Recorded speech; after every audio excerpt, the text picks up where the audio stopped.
Magandang araw mga idol. At ayan ang ating niluto, kaldaretang baka.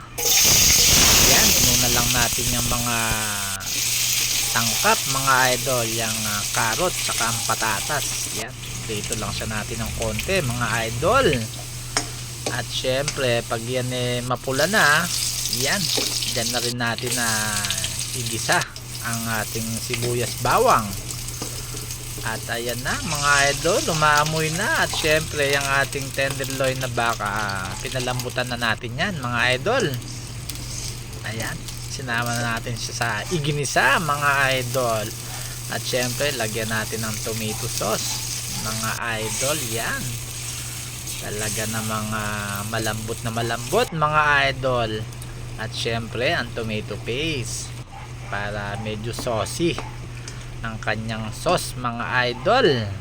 Ayan na siya, talaga namang nakakagutom. At syempre hindi mawawala ang kaldareta mix mga idol, at ang yang rino mga idol na magpapasarap niyan. Ayan, at syempre lagyan natin ng beef cubes pa para kumpleto. At syempre meron pa rin tayong keso mga idol.